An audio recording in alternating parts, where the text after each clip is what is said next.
Yeah, Todd, two really interesting angles to this report. The first one is that the economic benefits that we've been hearing about, that $200 billion number that you've heard from the Prime Minister, that you heard from Premier Doug Ford in his press conference today, they say that is likely vastly overstated and that the economic gains are going to be much, much more modest. The second part pertains to the political actions around removing some of these trade barriers and the speed at which they are being removed. Here's Doug Ford earlier today using that $200 billion number to push this message. Have a listen.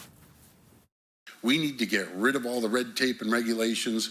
We could be the most prosperous, strongest, richest, wealthiest country in the entire world.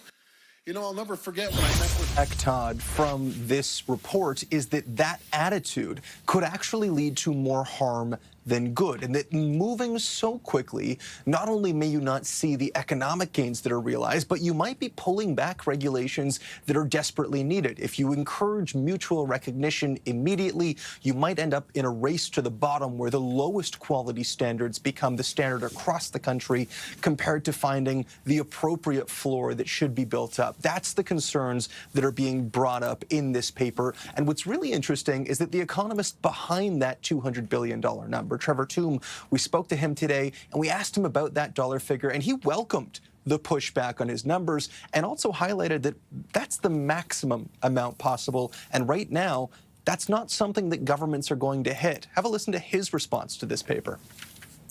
These are very, very long-run gains, potentially taking years or maybe even decades to fully materializing. And so we're not talking about an economic magic wand where removing internal trade barriers suddenly increases the size of Canada's economy by $200 billion. Not at all.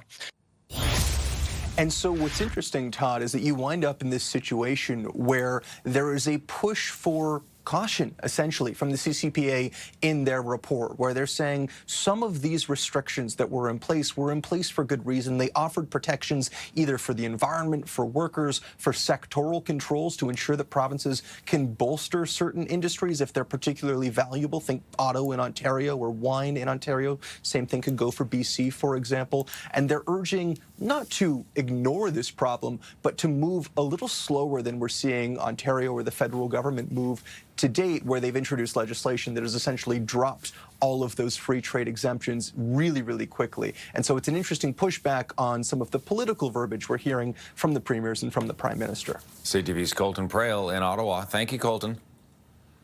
Anytime. New Brunswick.